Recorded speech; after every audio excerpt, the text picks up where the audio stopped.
Here we go, ladies and gentlemen. Okay. Tash teaches #1. Let's Thank do you this. so much all for being here for the live recording of the first ever Tash Talks podcast, a new subdivision of the Tash Teaches educational conglomerate.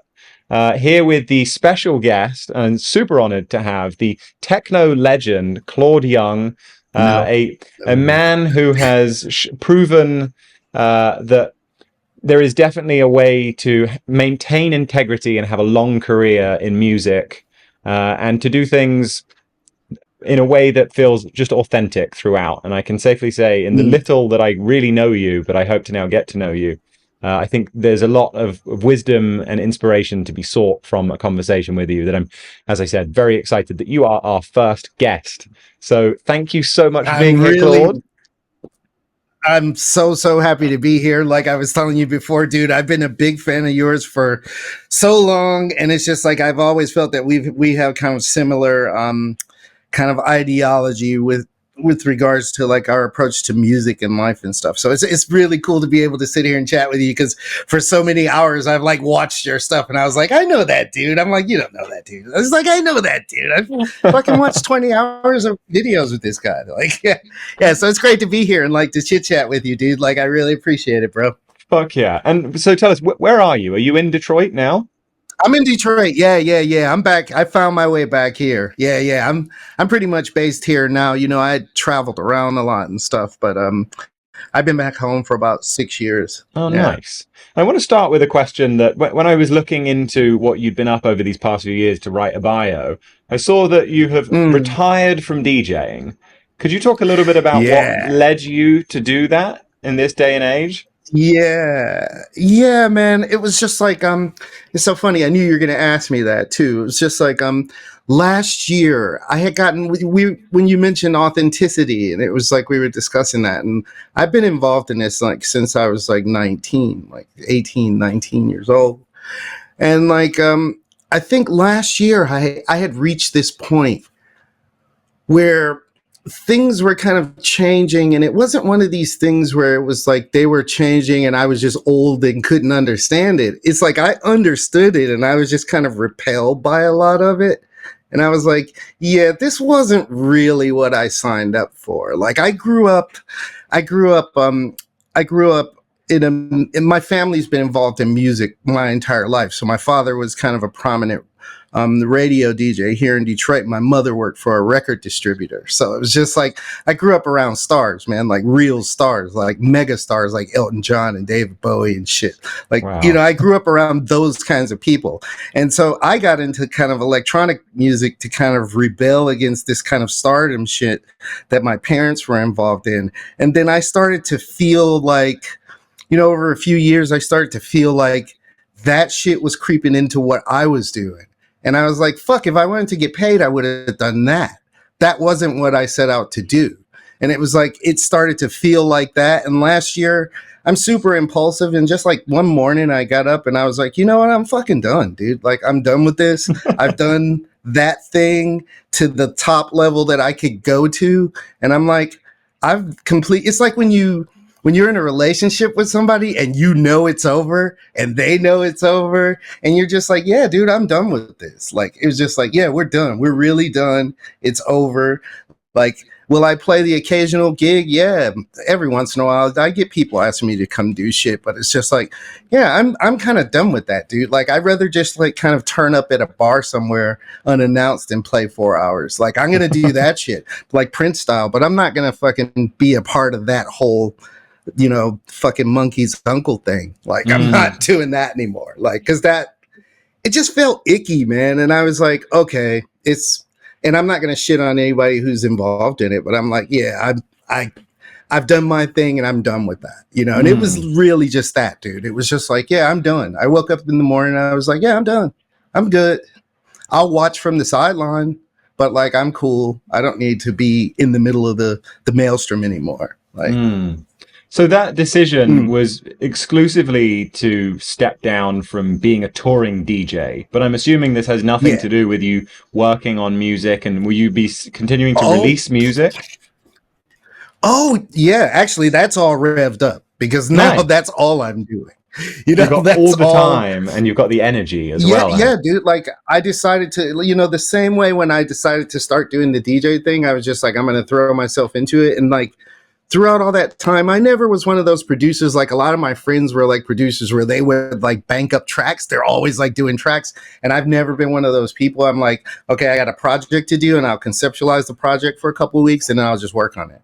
And that's how I work. So now I have time and I'm starting to treat it like a job. So now I have like session hours and I get up in the morning and I start on ideas and I start screwing with stuff. And it's like, so yeah, I'm going to be releasing a lot of stuff. I got an album that I'm doing for my mate's label in LA. My mate does some parties called the Black Lodge, just like these kind of underground techno parties in LA. And I'm doing an album for my mate, Vikas. Big shout out to Vikas. Doing an album for his label, and I'm in the middle of working on a compilation track for a buddy in Italy. I had a Model 500 remix that I'm working on for Ellipsia. That's kind of cool because I have to I forget the name of the track. It's one of the old classic ones, but they didn't have any of the parts, so I have to like sit and transcribe all the stuff. And it's and I figured it out, dude. It took me like an afternoon, but like just to go in there and listen to all the melodic stuff and piece all that shit back together, like it's crazy. So like I'm having a lot of fun just focusing on the music stuff now, which is really cool because I'm like, all right, this is the job now, like this. And I'm gonna start teaching, actually. I'm really jumping into that. Like not like a teaching thing. Not like a teaching thing, like more like a samurai thing. Like I want to take 3 or 4 people and just like a quarter of a year, 4 times a year. I just want to walk them through everything. Like, okay, this is Bitwig because I'm a Bitwig trainer, so we're gonna go through like, all right, this is Bitwig, and we're gonna go through music theory, and we're gonna go through old school dance music history and how to edit and how to make loops and pitfalls and traps and all kinds of shit in movies and that kind of stuff. Like a thing where like you had access to somebody that you normally wouldn't get. And I'm like, yeah, I totally like to be like the guy in the chair for somebody. And I'm just going to do that. Like, just be in the background and just like, yeah, just kind of guidance counselor type thing. Like I'm embracing that thing and I love it. I like the whole idea, dude. Like it's so cool. So I'm just revving up for that and getting ready for that. Like that's amazing. It's definitely been for me a huge part in my journey as a music producer. I've found equal and at times maybe even more fulfillment out of helping other people pursue their careers than always working on my own. And I think it really shows with what you do. Oh, thank you. I appreciate that. But it's like it really does. And that made me decide that was one of the factors, like the kind of feel good thing. That was one of the factors. I'm like, dude, I'd rather fucking hang out with these guys. Like I want to be in that circle. That's the circle. That's fun. Let's geek out about some music shit. Like, let's do that. Like, yeah, especially I'm older now. So I'm like, yeah, I'd rather put the time into this. Fuck yeah. I can see we've got a couple of comments here. Okay, I can't see anything, so you go ahead. Yeah. Aethafol says mentoring with Claude Young would be fucking amazing. You're damn right that would. Cheers. Cheers. We've got a question from Patrick here. When he'd said, so what's the new path? And you'd then gone on to say that you were making a bunch of music and that you were doing this teaching. But he has a question. Do you miss the opportunity of testing your tracks on the public? Do you feel that there's... Yeah. No, because I know a lot of, because I know a lot of, I mean, and it's going to sound kind of fucking arrogant and shit, but like, I know like all the best guys and like, I can just give them my shit and then they'll play it and they'll post it on Insta. I'll see a photo or something.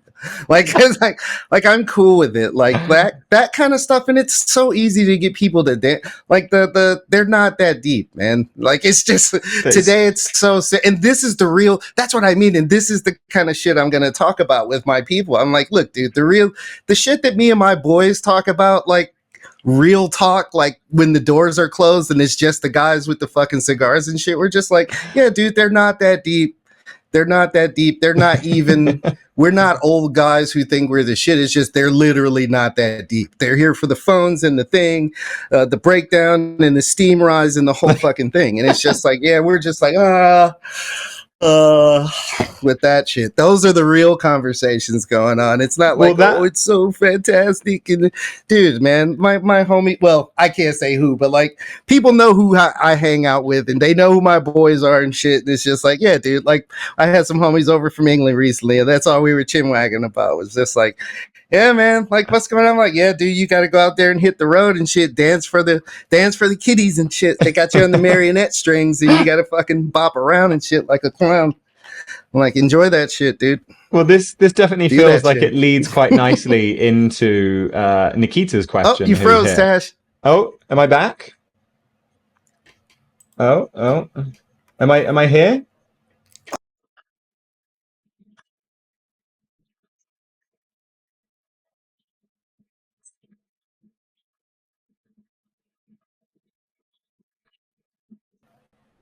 Hello. Okay, we're back. Can anybody? Am I still here? Are you here? Yep, you're here. You froze for a second. You were like frozen. You were smiling. Okay. And I was like, oh, super strange. God. Yeah. Michael says that Claude had been replaced with an anonymous cutout of Maggie Thatcher. Okay, we're good. Yeah, I was going to say this leads quite nicely then into. Oh, you just froze again. Oh. Oh, okay. Huh. Okay. Okay. If I freeze, just put your hand up. Mm-hmm. Okay, cool. Okay. We'll have to figure this out. Technical difficulties. Never start anything when you're ready. Yeah, these things happen. Things happen. Yeah, so Nikita asked, what is it that made you quit then? And I think obviously you've just touched on part of that. It sounds very much to me like it's the over commercialization or the stupidification of something that I'm sure as a guy who started in the 90s, like, you know, it's not like I started DJing back in 2012 or 2013 and like I have seen a slippage in how much people show up to dance at the club. I have seen like things like the afterlife or life and death parties where people literally just go so that they can get their vertical video Instagram stream of the whatever. And move I'm on to I'm not shitting on that, you know, horses for courses. Some people get satisfaction from that. I don't. But for you, from a man who probably has the perspective of like, what is it, like 30 years DJing or more potentially, what is it that got you to breaking point to wake up one day and say, I'm done? Yeah, it was, well, what is it? What is it? Cory Doctorow has that. He has that term that he uses for the enshittification of it, man. It's just like, it was just like, yeah, dude, it was literally that. Like I was with some friends and we were talking about stuff and there was like a couple of situations and like, I'm not going to say any names, but like, I kind of got roped into it was just kind of looking around and seeing everything. And then I got roped into going to a friend's studio under the pretense of hanging out and drinks. I have a buddy who's a producer and on Saturdays, a bunch of us get together and he has like some old man shit. Like he pulls out whiskey and they smoke cigars and he has a studio and we just like fuck around on tracks. So somebody will make a beat and then somebody will do the keys and somebody's like sitting on the set. So he calls it beats and bourbons. So we do that on a Saturday, Sunday. And so this producer comes around with this other producer, up and comer, and he's like, oh yeah, we're gonna work on this person's thing and they want to know if you could help out. And it's like, yeah, sure, man, blah blah blah. You go down there and you work on the track and they're like, oh, it's a remix for this label and I know the label and we're yeah sure, we'll help you out and shit. So we do the thing, and the next thing you know, this thing, you know, I just think we're fucking around or whatever, or I'm just trying to help out. We're helping out and shit because I end up doing the engineering the session. Next thing you know, this person gets the record comes out and it's like produced by, and all of a sudden they get the tour, and I was like, you have got to be fucking kidding me. And I think it was that when I saw the record come out and none of us get any kind of thank you or credit for it. Not that I didn't give a shit. It was just, yeah. And then this person went out and did a bunch of PR and it was like, yeah, I produced this and I produced that. And I was like, dude, you didn't even know how to load the fucking sampler up. And it was just like, my whole thing was like, if that's the system, then like, fuck the system, because the system itself is just like so poisoned at this point that like, I don't have anything to contribute to it, you know? And that I just had enough, man. I was just like, yeah, I don't want this anymore. It just feels icky, and I don't want to do this anymore. Yeah, It was literally just that. I can totally understand. I think one of the things that has held me back in my career, and I've been doing the Tash project for about 12 years now, and I've had a lot of great success with it. You know, the people I started out with, many of them stayed 20 rungs lower on the ladder, or quit, or got a job, or whatever. And I've kept doing it, and I've had a lot of great success doing this. And there is one part of me that's always like, oh, but you could have had way more success at all of these bridges along the way, where if I had just like been a bit ickier, if I'd just been okay with a little bit more ick, you know, and many of those things would have been like playing social media in a way that didn't feel authentic, for example, or jumping. But that's why I liked you. Jumping on trends. That's why I liked you. Yeah, that's why I was drawn to your content, because it was your whole approach to shit. Sorry, your whole approach to shit was like super real shit, man. Like artist to artist shit. Like it was just like super authentic. It was like you weren't there to bullshit. You reminded me of a lot of the guys that I hung out with when I lived in London. Like a lot of my mates that I would go hang out at the fucking pub with. I'm like, yeah, I know that guy. Like I don't know that guy, but I know that guy. Like, yeah. Oh, I appreciate that. And I was really drawn to that. And I'm like, yeah, and you're explaining your music thing. And you're not like, oh, I'm Tash and I'm doing this thing. I thought the shit was great. I'm like, who is this dude in this chair in the woods and the Victor Wooden thing and the whole thing? And I'm like, wow, dude, like, what's up with this? Like, let me go down this journey, because it's real. Because the shit is real. He's not like, it's not like some clown show shit, and it's not Vogue and black makeup and 80s fucking goth dressed up as techno, like, you know what I mean? Like, yeah, like asymmetrical ripped t-shirts and stuff. Oh yeah, dude. Like, what I was gonna say though is I think best of the 80s. Yeah, as time has gone on, I've it's almost as if like I've been peeling back layers that had been obscuring my view of the fact that I didn't actually need any of these cross points to sell my soul. And all I really needed to do was to double down on what had been working. And for me, what has been working is producing authentic content and connecting with people in a way that I'm not told by the industry to do.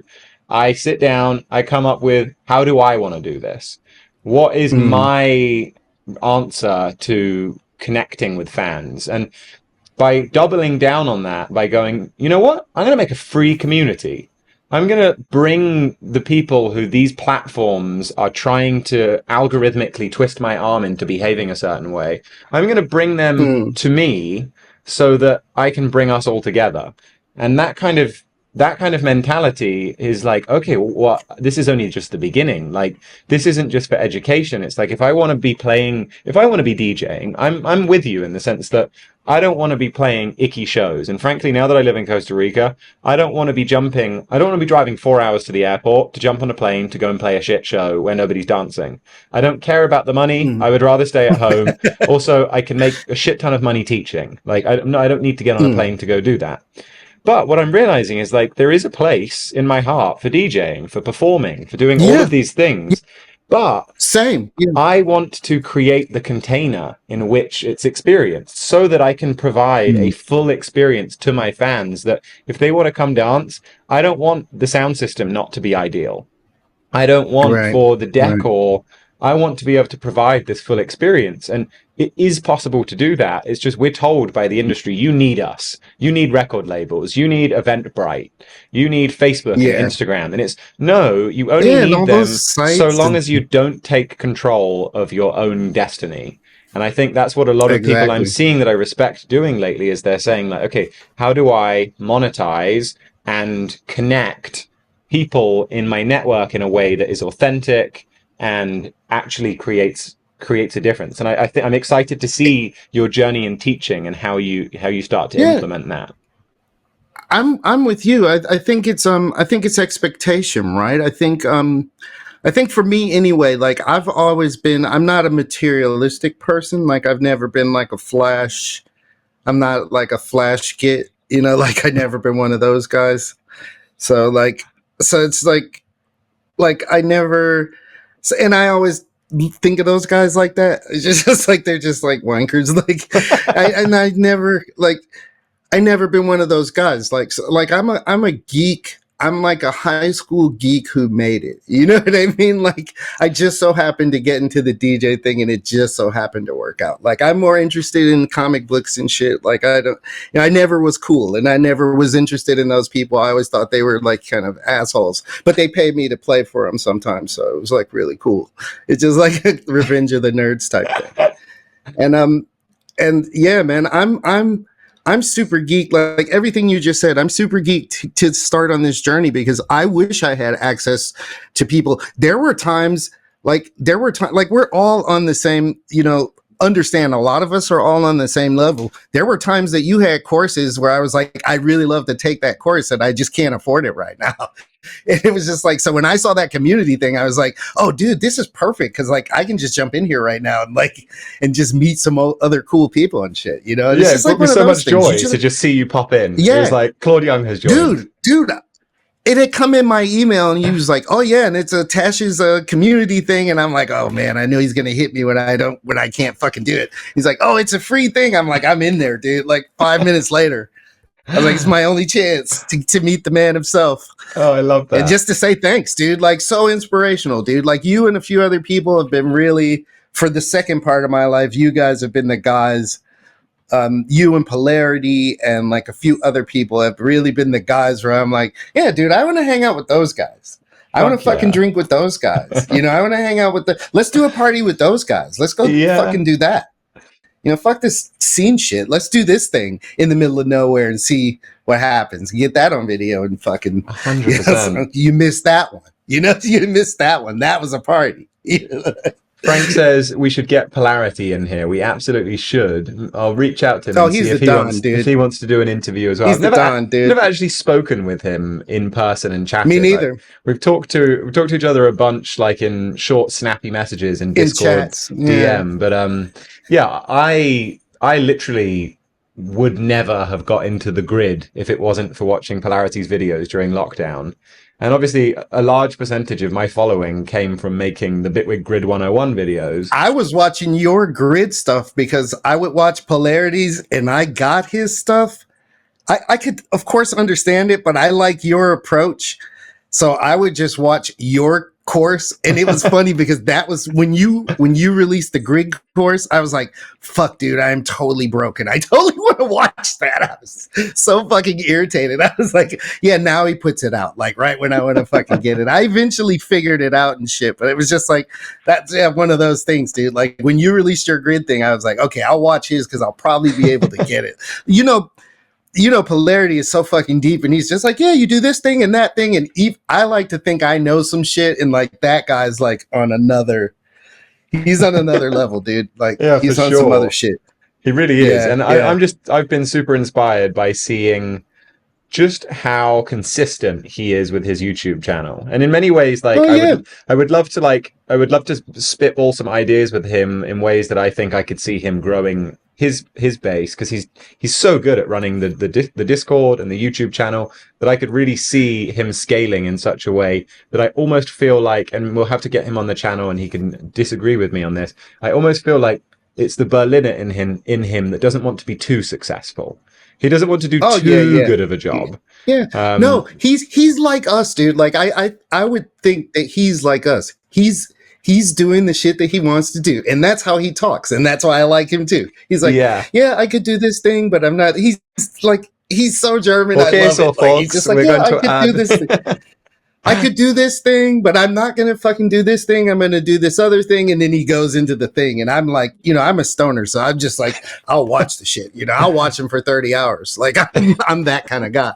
You know, that's my happy place. That's my happy place. It definitely was for me in COVID. Like when I saw that there was a new Polarity video out, I would go and I would get in the bath and I would prop up my laptop next to the bath and I would just sit in the bath until the water was freezing cold and just watch him like build shit in the grid. Just dude. And I also like halfway through COVID, somebody sent me like a weed vape. To do that stuff. Oh, freeze. Oh, okay. Got you. You're back. Yeah, carry on. It's so much work to put those videos and like you guys to put all that shit together. And that's my thing. That's what it's been kind of daunting because I don't actually want to do that. I'm like, why doesn't somebody, you know how some of those YouTube channels, they have those collectives and shit? You have like the Mr. Beast and all that shit. I'm like, some music person should do a fucking collective. I'm like, I go work for that. Like, I want to be a part of that shit. Like, I don't want to build it. I just want to go work at it. Like, what do you see your role as being life, at in that? I've always, like, just in life in general, like I've always had this kind of artist thing going, and I'm in my team player phase. I'd like to gradually fade to the back and be useful. Like, I'm very happy with that. I'm very happy with that idea. Love that. You know, and so I'm trying to do that. Well, I can think of one. I can think of one community that would very much appreciate you. You playing a part yeah, that's why I'm hanging around. I'm like, well, I have some time, you know, while everything is still fluid. I'm like, let me see where I can get comfortable, you know. It's just like, but yeah, dude, I'm excited to do that. And I woke up and every day I'm like, yeah, this is what I want to do. You know, this is what I want to do. This I can see myself doing later. I don't have to be in the front. I can geek out even more, and I can get paid to do it. Maybe I'll go to Nam and do this thing or do that thing, and just I'm like, yeah, I'll just do that. I got my production partner that that I work with, a guy named Takashi Nakajima. Like, we work together on stuff in Japan. Like, well, we work on stuff everywhere, but he's located in Japan, and I lived there for 9 years. So we just got commissioned to do this.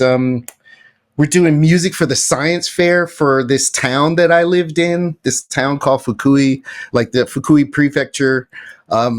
They have a science fair every year, and they have like those exhibits. You walk through the exhibits. And so we're doing the score for a few of the exhibits for 2025. So that project just got approved, and I'm going to start working on the material for that. That's going to be for 2025. So that's going to be fun. And they're really short pieces, but it has to be 5.1, and we have to do it to picture and shit. But yeah, dude, like that's the first step. That's the first exhibit. And so that's cool. Like I'm starting on that soon.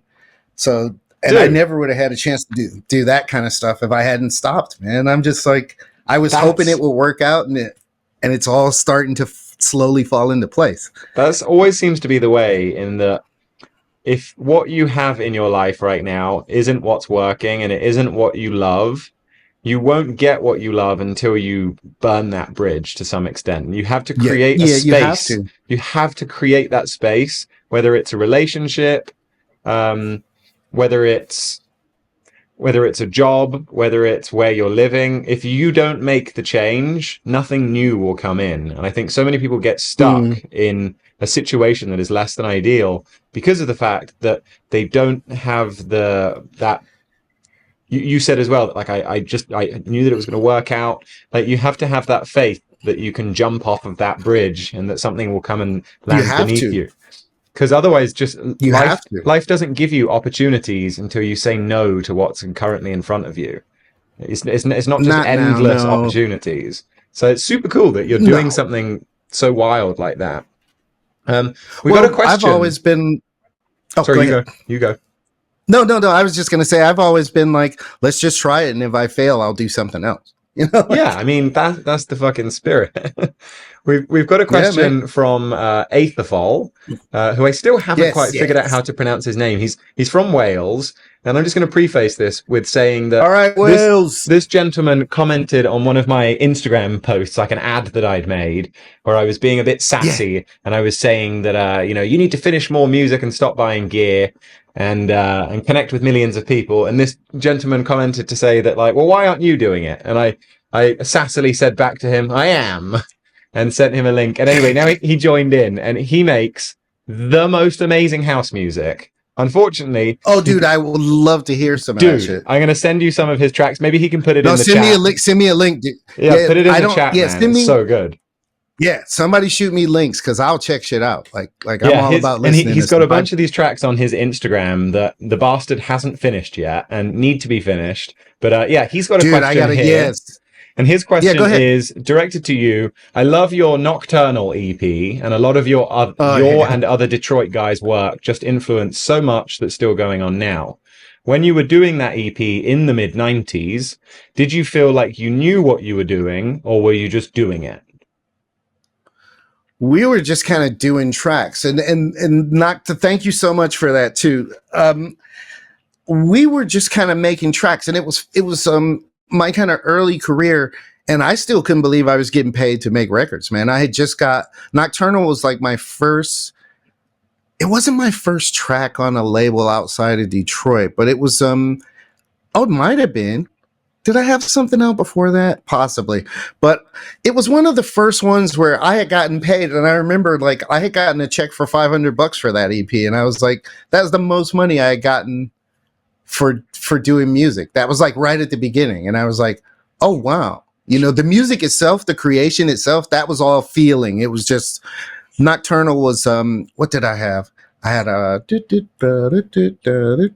I had the JD800, and that's a long story about how I got that. One fell off of a truck, and seriously, dude, like they were brand new, and I think I paid less than $800 for it. It was like in the box, dude, like crazy.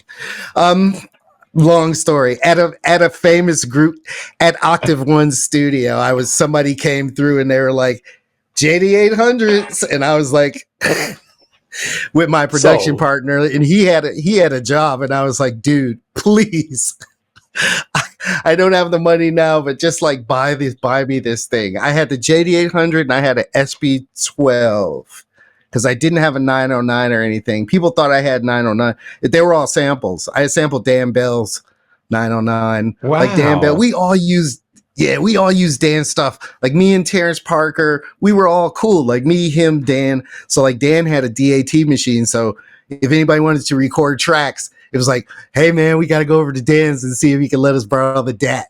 It was like Terrence would have the DAT, or I would have the DAT machine, do a bunch of tracks and give it back, or Dan would have to do a track and then he would fucking take it, and we would just swap gear like that, dude. It was super crazy. I had a SB12.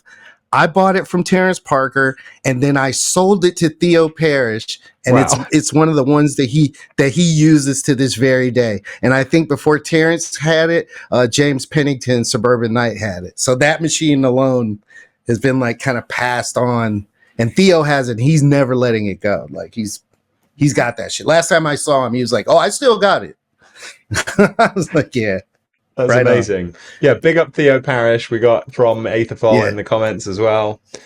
Yeah. One question Theo, I have Kenny, is, those are my boys. In this heyday, in the 90s, how much overlap was there between the cats in the techno scene in Detroit and then the sort of the Chicago guys with the soulful house? Like what was it like?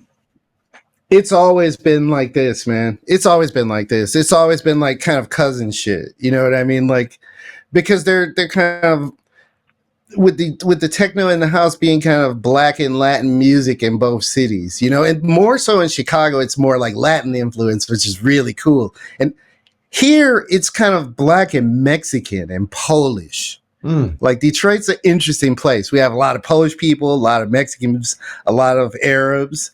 Like it's an interesting place, more interesting than most places. Like it's so cool. Like people don't think about the cultural mix of Detroit, but it's just like that kind of, we're that kind of place, dude. It's so we've always been kind of cousins, man. It's just, there was always a thing with Detroit and Chicago because the old school Detroit guys would go to Chicago to buy records. It's a 4-hour drive. So you go to Chicago, buy some records, and you come back. I did it with Dan once when we were doing the first 7th City records. We got it mastered in Chicago, and we got up at 6 a.m., drove to the mastering place. We went to a place and had lunch. I remember it vividly. Like, went to a place and had lunch. We went to Gramophone.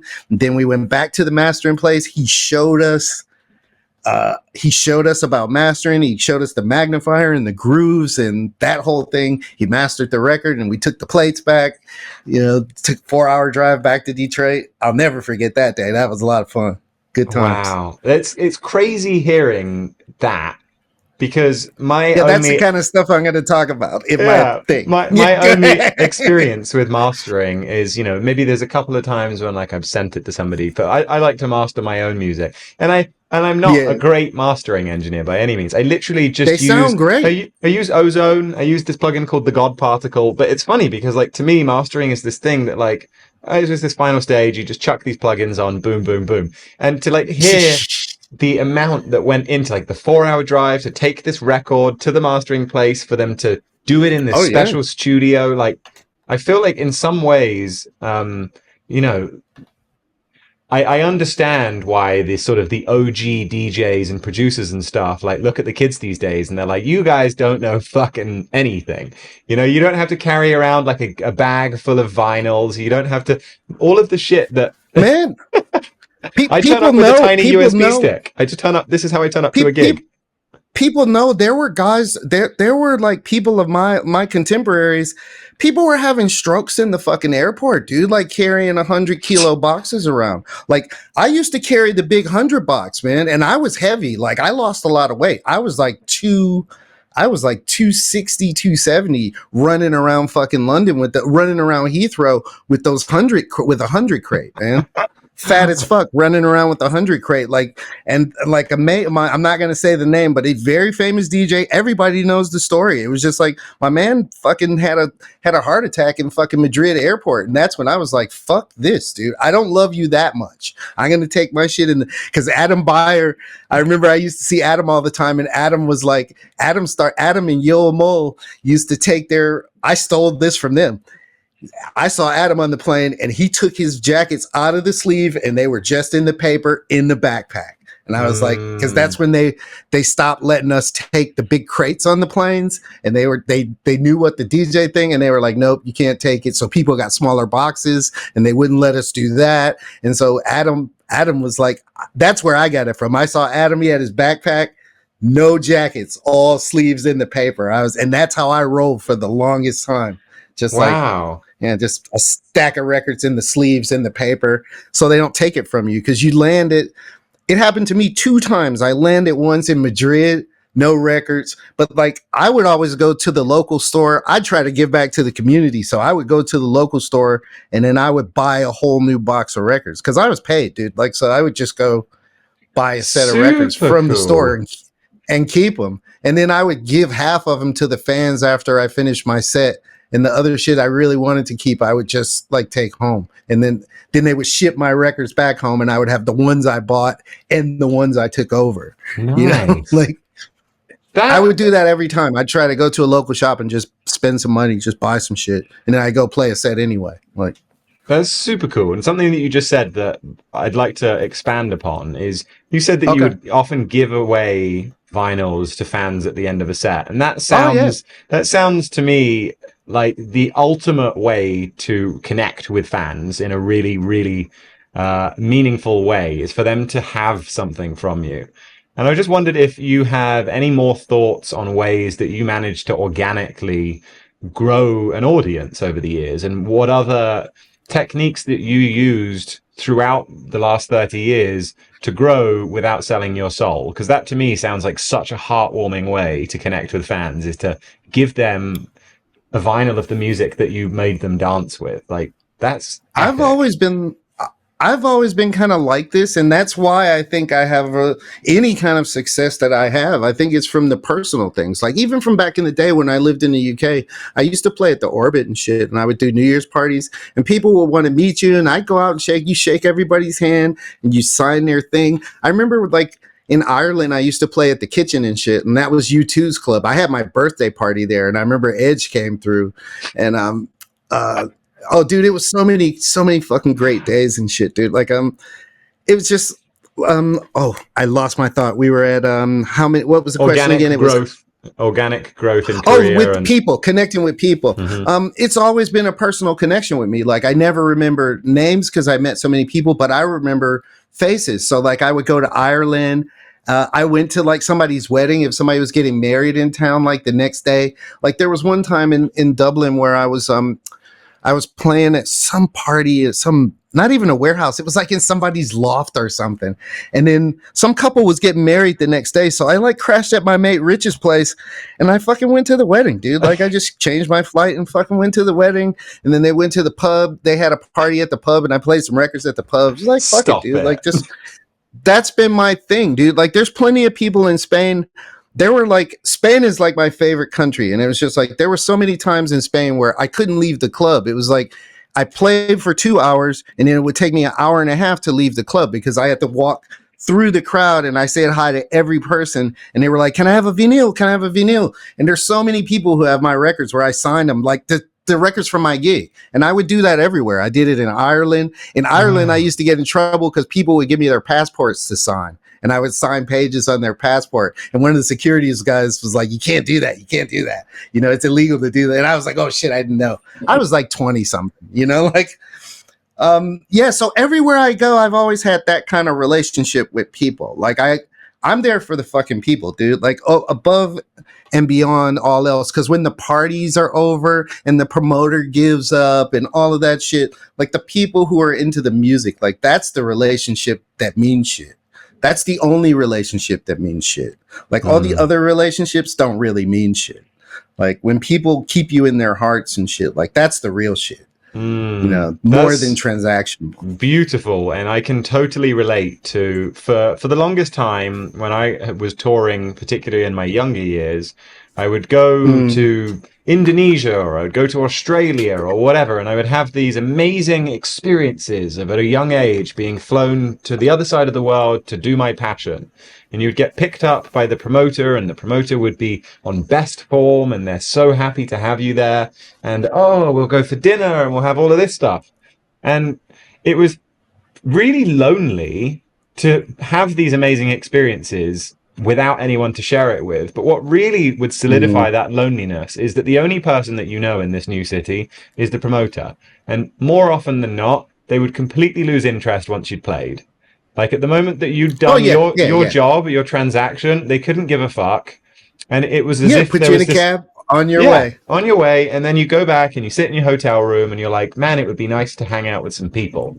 And so I think what you just said that was so really meaningful cool is before. that those heart-based connections that you make with people on the dance floor, those are amazing. And if after a show you want to then continue that party experience in like a connection, the best place is never to go with the promoter, never to go where the promoter says there's the after party. You go and you have a good time with the people who you've really connected with on the dance floor. So I love what you said there. Dude, there's so many Glaswegians whose apartments I've turned up at 2 a.m. dude. Like you can famous for it, mate. Like after because I lived in Glasgow for a while. When I left London, I lived in London for about almost 10 years. And like when I left, when I kind of got priced out, and I just kind of had enough of that, you know, and I wasn't really playing there. It was just like a thing where I was there, my mates were there. I wasn't really working there. I was just kind of living there. And I was like, I can go to Glasgow, like, and nobody was living in Scotland. Like, no, they were like, why did you want to fucking go to the middle of nowhere in Scotland? I'm like, dude, it's super dope here. And everybody's cool. They're all super smart. Like, I'm like, it's super dope here, dude. Like, so I just fucking went to Glasgow and just hung out, dude. Like, it was so funny. I had this bakery and, I did a workshop, another friend's workshop, recently, and it was funny because a person, I showed some photos of the old apartment I used to live in, and because I found a bunch of stuff from my past, and that's going to be part of my whole thing, and so I go through this whole history thing. I have some photos of my old apartment, and this guy was like, hey, my mom lives not too far from there, and he knew the area, and there was a bakery I used to go to, and this Italian guy and his wife.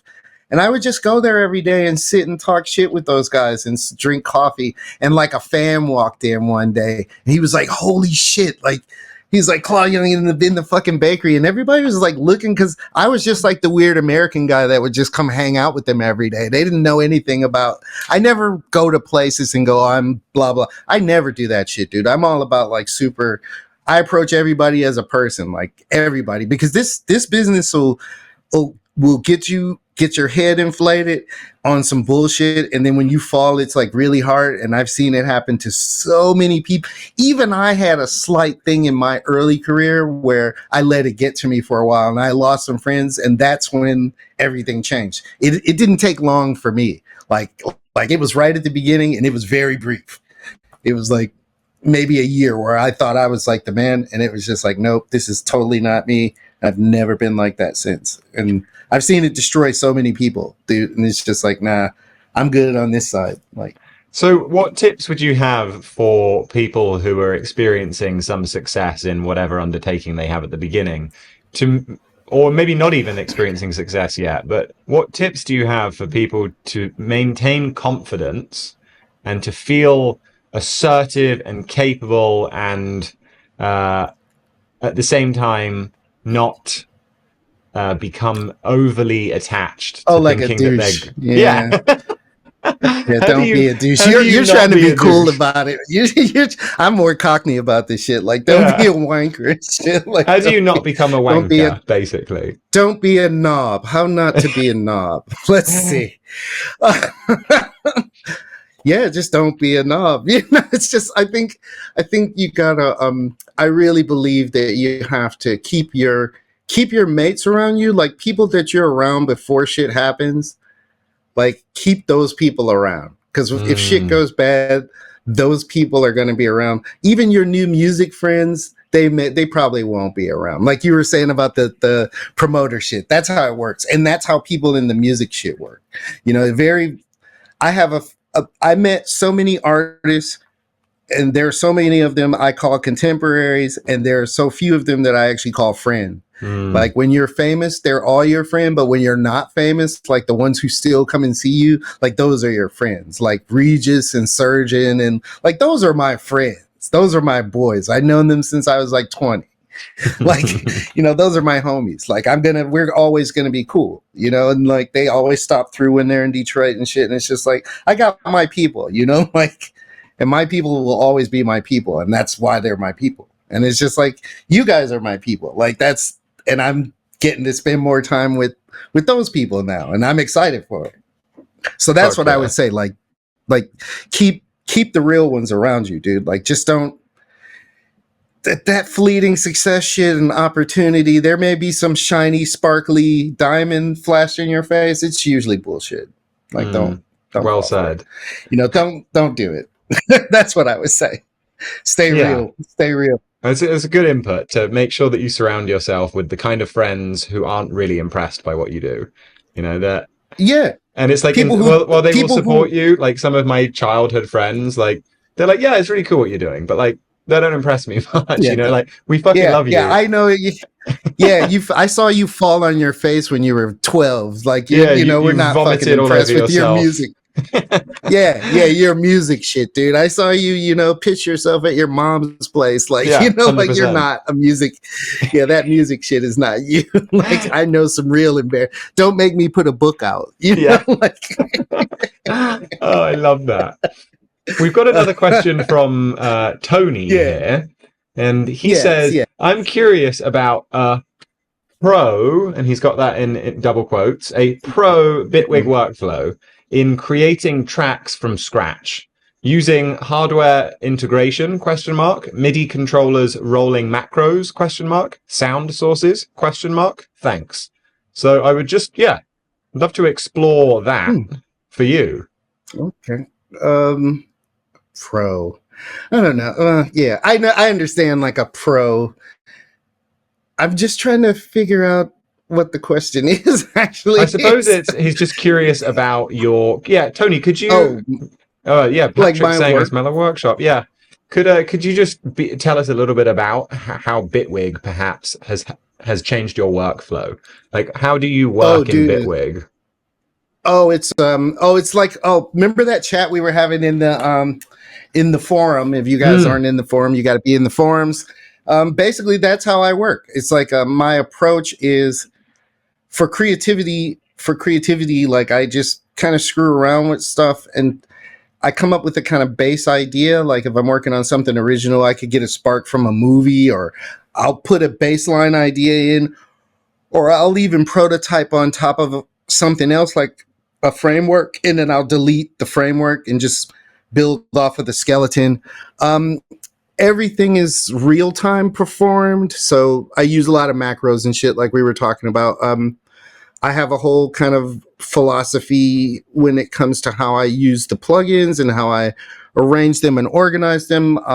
Like, I think of synthesizers, I don't do a lot of stuff in the actual synthesizers anymore. I break the process down. So if I have a synth, immediately after that, I put a utility, and after that goes a or after that, I'll put a filter, then a utility, and after that, any effects.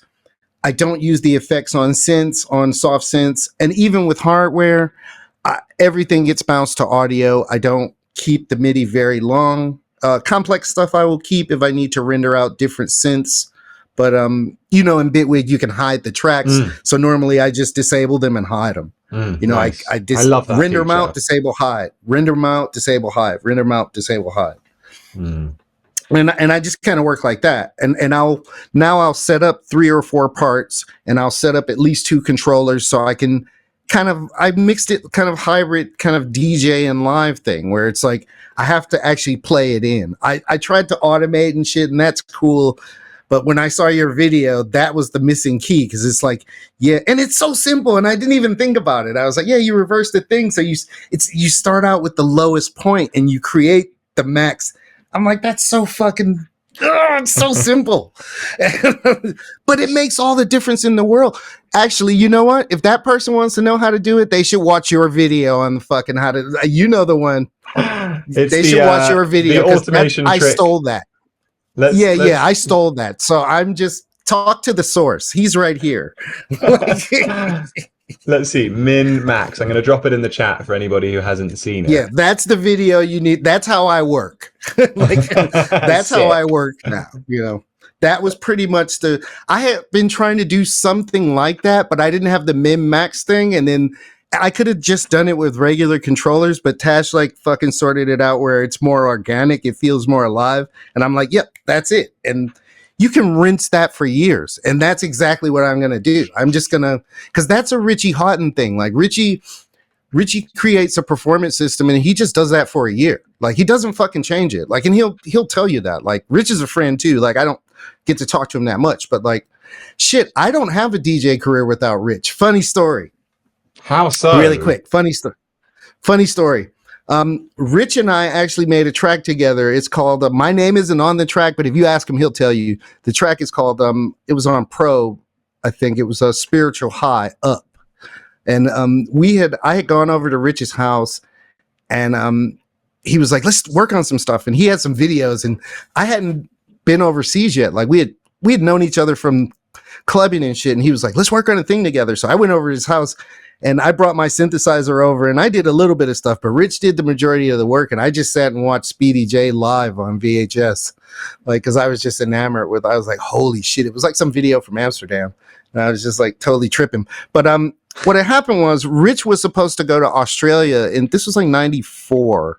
Rich was supposed to go to Australia to do a Fuse thing, and he couldn't do it, and he had to cancel. And so I got a phone call from John Aquaviva, and John was like, look, man, like Rich is supposed to do this thing and he can't do it. Can you get a passport and go do the thing? Would you like to go do the thing? And it was so cool. They could have asked one of their crew, or they could have asked anybody. And that was the beginning of my career. Like that one tour, like set everything in motion. So like I'm forever got time for Rich and John and them. You know, those are my homies. Like, wow.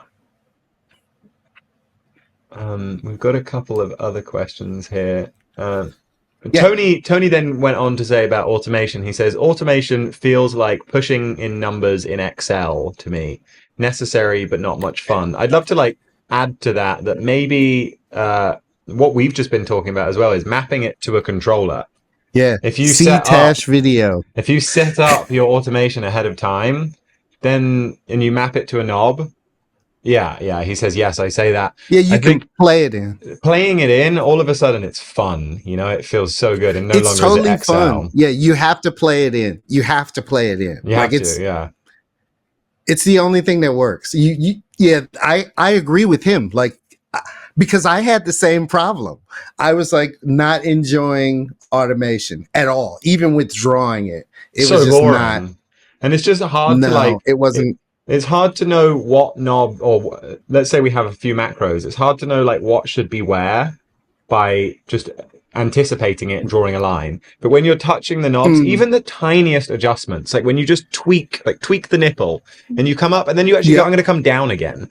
If I'm automating it by hand, I would never make the decisions that I do when I do it by with the knob. I would never come down Or the again. happy accidents. Or I would never Happy like accidents. just see what happens. Yeah, if I just turn it all the way down for a second and bring up, like I would never automate that with the pen tool. Like the pen tool is so uncreative. Dude, you made the video, dude. It's the holy grail. I'm not like kissing your ass. I'm just saying it's so simple. I'm like, dude, this guy, it's like a sword fight. I'm like, he figured out the one move strike. Like, he totally fucking figured it out. Yeah.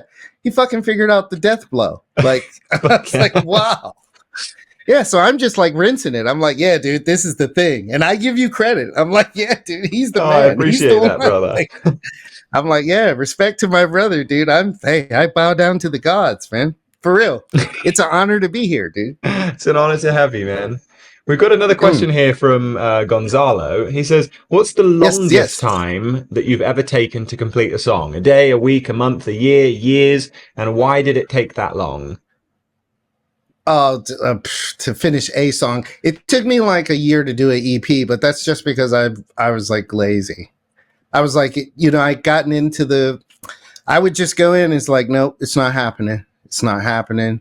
It's not happening. And then when there were gigs, it was an excuse to not do the tracks. Cause I'm like, oh shit, I don't really need to do this. I can do it. And they're like a friend or something. So they'll wait cause I'm just not feeling it. I can give them some shit or they can wait for something that means something.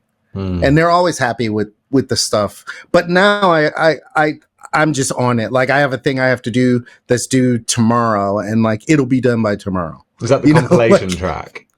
Yeah. It doesn't have to be done, but that's what I told myself. And it will be done by tomorrow. Like, no doubt. When this is over, I'll take a break for an hour and then I'll start. And then I'll probably do that until tomorrow morning. You know, like till 5 or 6. But I'll knock something out. It's just some sci-fi shit. So, fuck yeah. I've to answer the question myself, like I've definitely had tracks that I started years before that then got finished and put out, but I've never been someone to obsessively work on one project file. Like, somebody will work on one thing for months on end and keep coming back to it. I lose all like perspective, and I'm pretty good at knowing when I need to put something in the archive. Because I know I don't have this fear necessarily that if I don't finish a good song now, because I can't seem to do it, I have no fear that it won't get finished. A lot of the best songs of mine will sit in the archives and I'll bring them back at a later date, either because I meet somebody who's the perfect collaborator, like a singer or a guitarist, or also I just get to this point where I'm like, what do I want to work on next? And I can either start something new, or I know that I have this treasure chest of like 80% done bangers. Ideas. There's also another question here from Michael Singleton, who asks, yes, sir. When you're feeling lazy, how have you pulled yourself out of it? Michael's in England, so you can speak to him like a Londoner. All right, mate. Cheers, Mike. All right, Gov. Let's see. You know what? Normally, it's just like watching movies or some shit, or hanging out with friends, or like I'll see a cool video. Like I'm obsessed with like watching YouTube videos and shit because I love to learn stuff. So like I'll see a video, like again, it's a Tash party. I'll see like a cool video and like something, and I'll be like, holy shit, dude, that's genius. And I'll just rabbit hole that idea for the afternoon, like to really get good at it. Like, and that'll spark, like when I'm feeling lazy, like I'll look for something to spark it. Like it could be a movie, or it could be a trap. It could be a track. Like, I won't. Yeah, there's some 70-year-old rappers from the UK that I'm really into. Whenever I see them, I get hyped. Like, yeah, Pete and Baz. You gotta look up Pete and Baz. It's some crazy shit, dude. Like, they should not be that dope. Michael literally said Pete and Baz in caps. Amazing guys. Yeah, man. Pete and Baz. I'm down the Pete and Baz rabbit hole. Pete and Baz, 9 and Dex. Like, oh my god, they look amazing. Dude, they are so fucking dope. They'll smoke any rappers, dude. They are. Don't don't think it's a kids game. These motherfuckers are so real, dude. Like they're They so have a real. track called Like Gangster Shit that just looks dude, amazing. the bars are ridiculous, dude. The bars are ridiculous. You got to see what's my favorite. The one we're in the pool hall. What is it? It's the most recent one, dude. Like the Sindhu Sesh, you got to check their whole crew out, dude. They got a whole crew. It's like Pete and Baz, the snooker team, Uncle Bal. Like, yeah, dude. Oh, this sounds amazing. Yeah. Get the one with the Yeah, feature dude, like of the snooker club. There we go. Yeah, the snooker club. Yeah, That's Norman hilarious. Payne. Like it's all these weird northern rap shit, dude. Like these Cockneys and these Northerners, like they're like 70-year-old rappers that got bars, dude. Like it's not a joke rap. These motherfuckers are really good. Like they're really good. Damn. They're doing live shows, dude. They're doing live shows, sold out live shows. Yeah, I just saw they're playing them at the Button Factory in Dublin, and I think it says Mate, here that the show is so sold dope, out, dude. Like they are so dope. They get massive respect over here, dude. Like black people are going crazy. for a bunch of old white dudes. That's so funny. Yeah, dude, from the UK, dude. Like it's just like there's some real gangster shit. Like real recognizes real, dude. Like it's not about the color. That's so good. I love them guys, dude. Like that's my happy place. That's inspiration for me. You know. What got you originally into Bitwig? What software were you using beforehand, and what was it that originally just made you fall in love with Bitwig? Man. I was a Mac. I was originally on a PC. I got my first computer when I moved to London at Sound Control, place called Sound Control or something. And then I moved to Mac, and I was pretty much Apple. I was on Logic. Like I was a Logic guy when Logic was on PC. Like, so I was pretty much Logic until somewhere around 2000 something. And I think I had loads of Macs and I was pretty much on Apple software. It was pretty much Logic.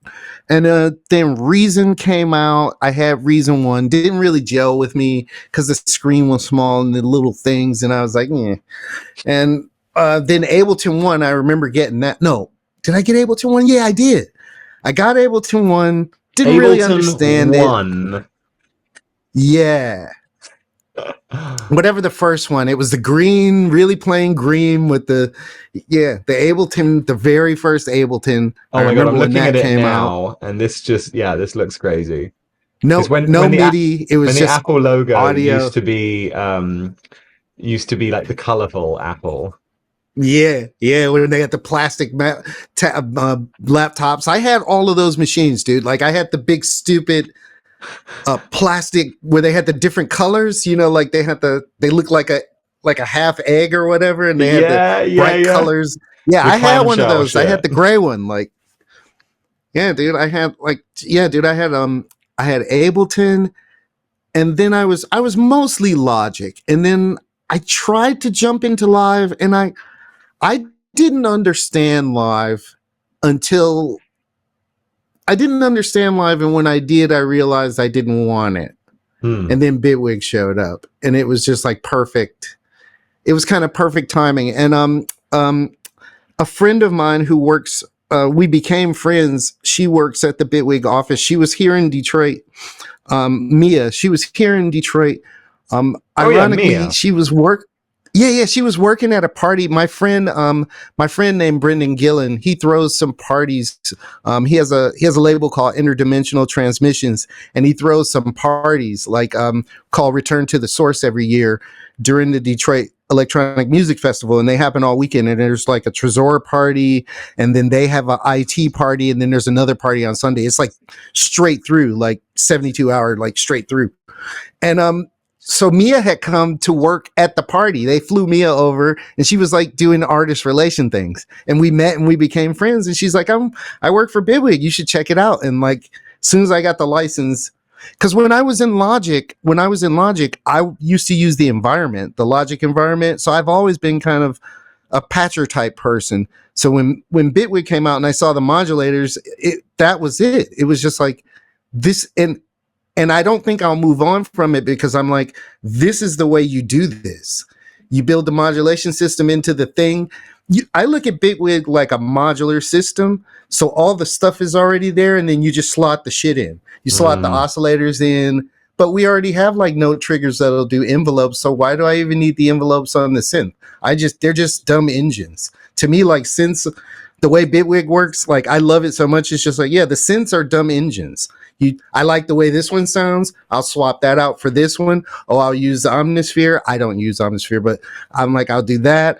Or I'll use like Reactor, but I won't do the filter on there. That's in a separate process. So if I don't like it, I can pull it out, and then I'm just kind of patch browsing, just kind of, oh yeah, that patch is close enough. I'll tweak it, because before I would make the sounds, and it's just, and I saw a Fortet interview, and he's like, yeah, dude, I'm just using mostly presets. Like, I don't have time to like dick around with that stuff. And I'm like, that's where I'm at now. I'm like, that's okay.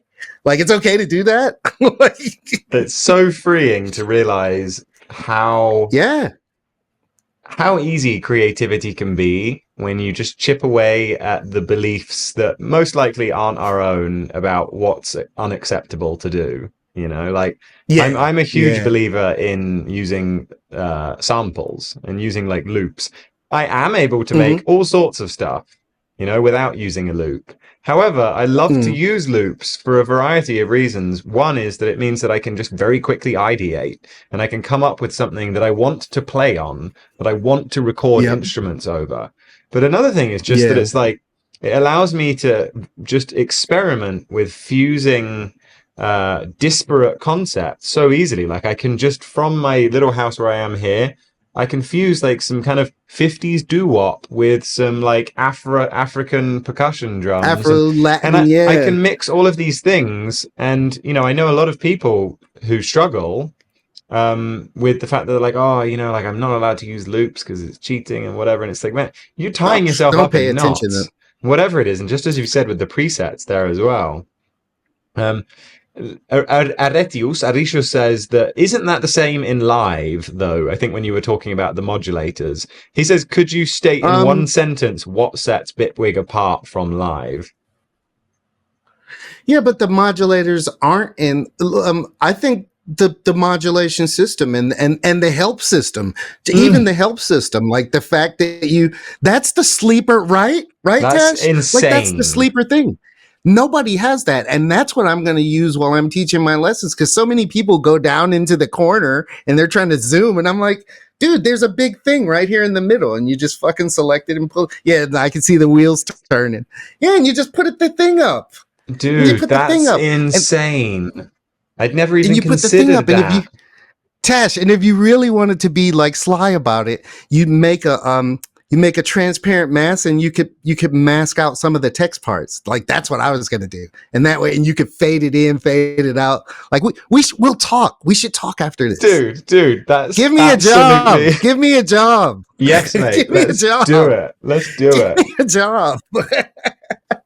It's just brilliant. Yeah, dude. Stuff, I want to. Dude, that's what I mean. I want to be a fucking consultant. Like, that's where I am right now. Let's do some shit. Like, well, maybe we should start a Bitwig school.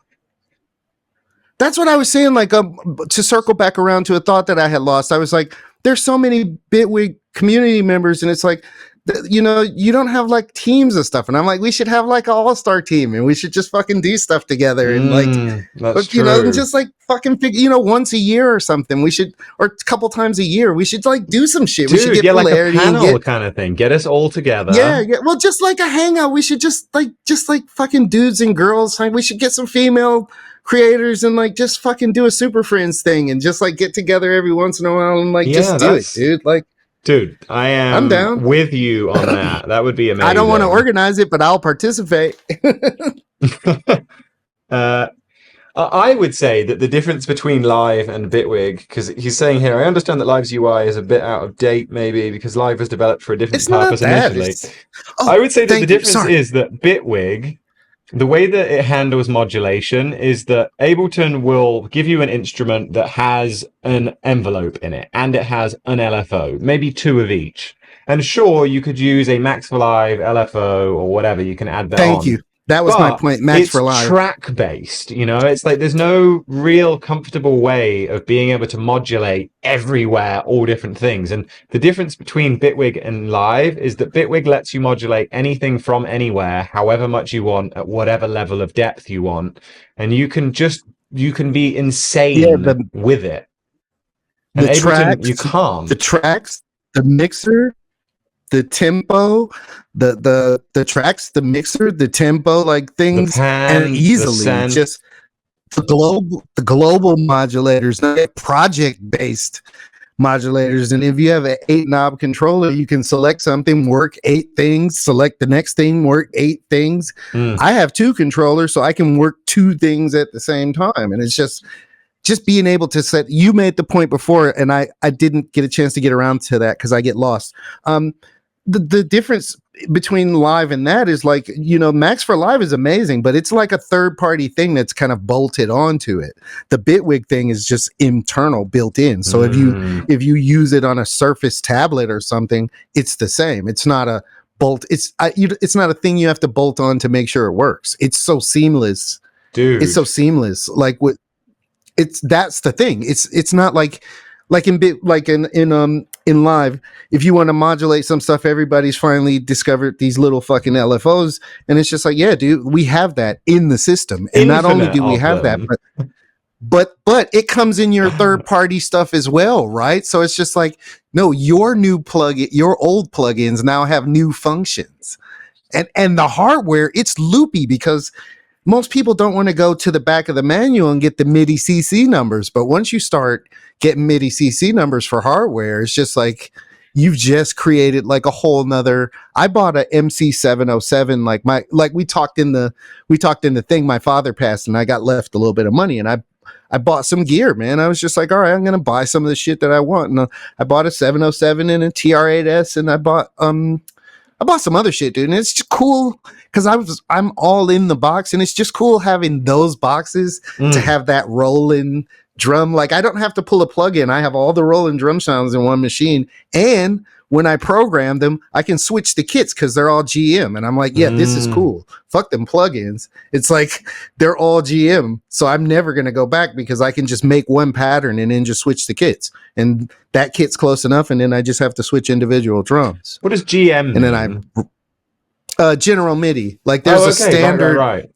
Yeah, the standard mapping for drums. That's how they're all laid out in the rolling thing. Oh, so you just unplug it, dude, and swap the machine out.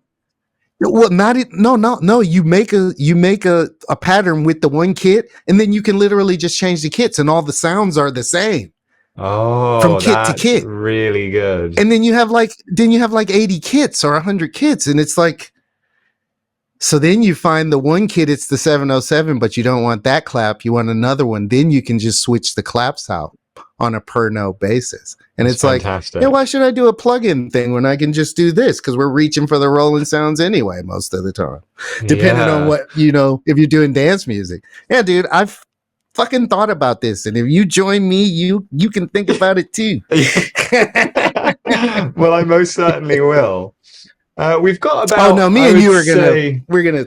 We've got about 10 minutes, I would say, because I've got to jump on a call in. Yep, no problem. In 24. Sorry, in 14, oh, we're gonna stay in 14 minutes. Me and you are gonna stay in touch for sure. Yeah, so. Most definitely. There's also there's a gentleman in the community called General MIDI, and so it's funny. General MIDI, GM, baby. Yeah. I know GM.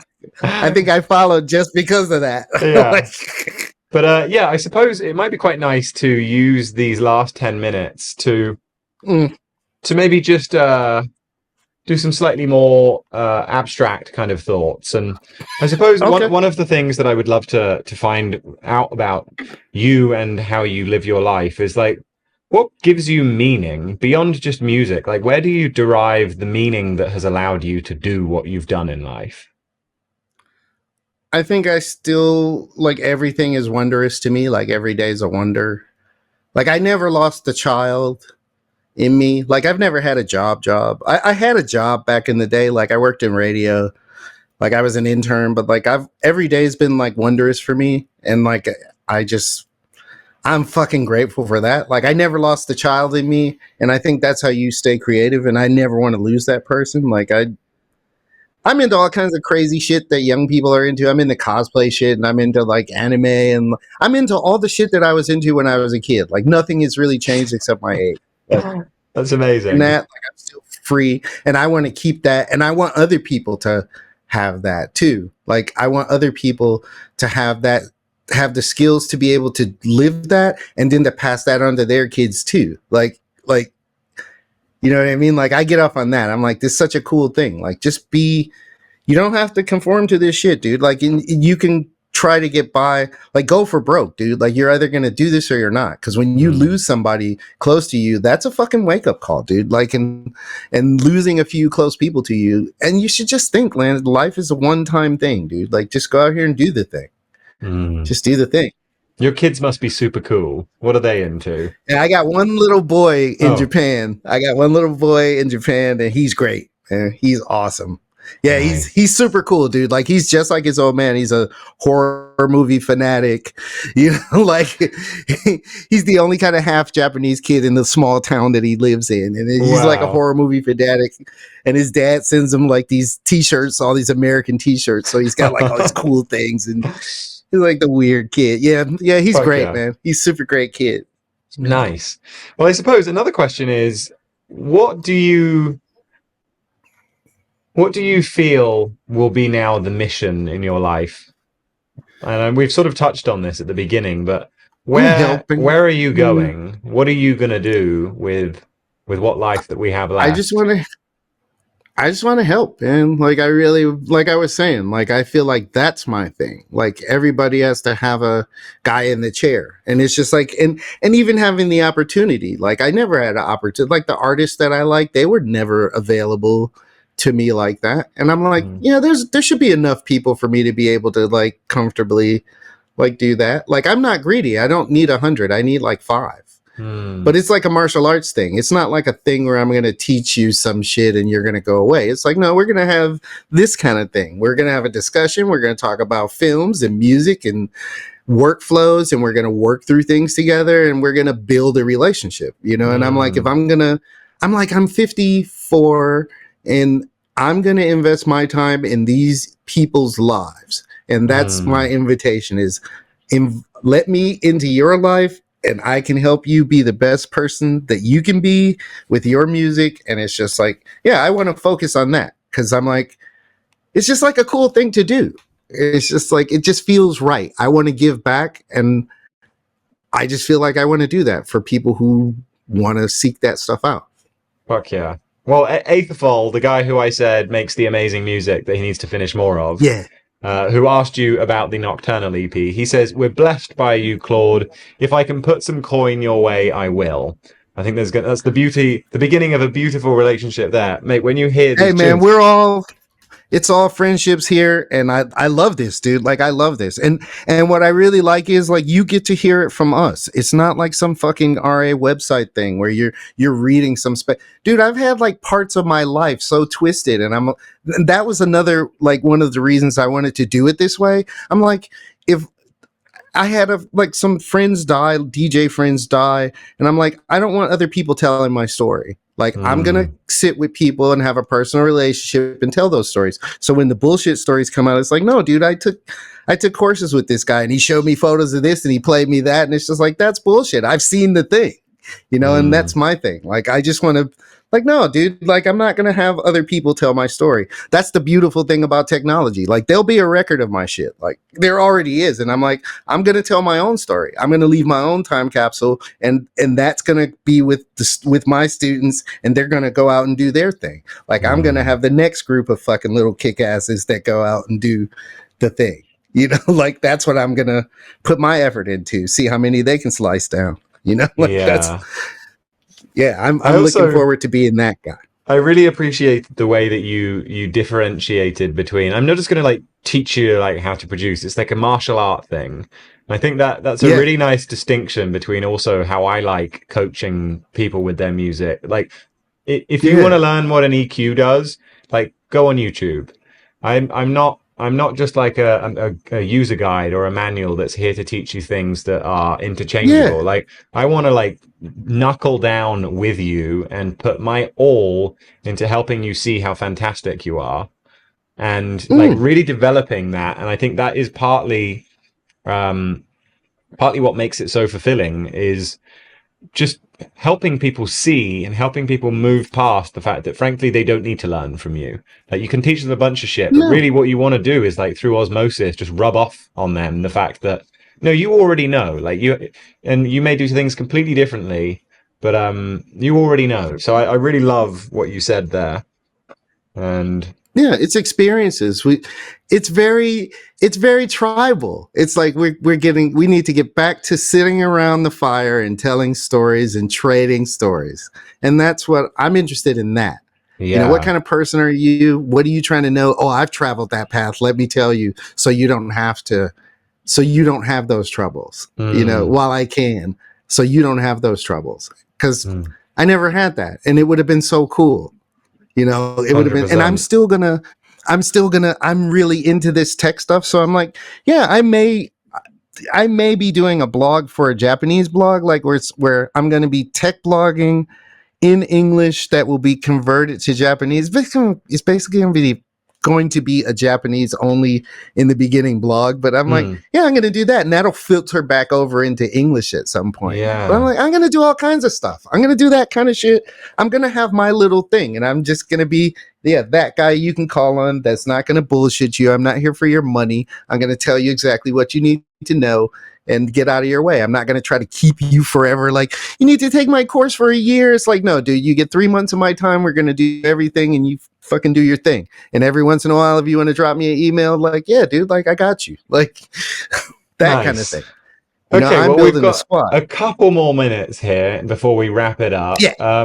Let's do just like a little quick fire. 3 things, obviously, because of the fact that this community was originally formed around the idea of I wanted to create a space to empower people to start or grow a career in music that had integrity, authenticity, and used empowered action to do so. What 3 tips would you have for anybody looking to create a legacy, leave a legendary career in music? What 3 tips would you have for them to do it? And 3 warnings, should we say, or things that probably they shouldn't do if they wanted to do it? Let's see. Always stay humble. Always make friends, and do cool shit with cool people. Like, those are the 3 positive things. Like, just do cool shit with, the negative, don't do shit with assholes. Don't compromise your ethical shit for this music shit. Like, just don't do it, dude. Don't even think about it. And that's 2. And 3, don't compromise your personal shit for this music stuff. Dude, I love that. Which is the same as number 2. Like, you will be very tempted. There will be money. The money goes away. It's amazing until it's not there. There's only so many champagne bottles. Trust me. I know. Well, I love that. Well, thank you so much, Claude. It's an honor to have you as the first guest, and I'm sure we're going to keep doing this. We're going to have a like any good podcast that I find where there's a guest on it that I like. They always come back. So I'll be listening, and I'll be in the community. I'll be there with you guys in the trenches, baby. Fuck yeah! We've got some thank you Claudes. We've also got a message from Pete saying that Apple Music thinks you were born in the year 2000. We got another thanks from Patrick. And on that note, thank you very much. And thank you, everybody. I'm going to edit this thing and get it up on the community. And yeah, I'll chat to you after, Claude. I'm going to go have a sandwich, and I've got a quick call. But take care, man. You all. Thank you very much. Oh, Peace. And actually, one thing I'll also add is anyone in here who is interested in trying out Bitwig and doesn't have it, somebody in the community said that he has a number of Bitwig 8-track codes. So if you are interested in that, watch out in the community, because we're figuring out a way to, either through some sort of contest or something, just distribute a bunch of these Bitwig 8-track codes so that you can start with Bitwig for free. So watch out. Try to mess around with it. Yeah. Thank you so much. Talk to you soon, Claude. See you guys. Bye, brother.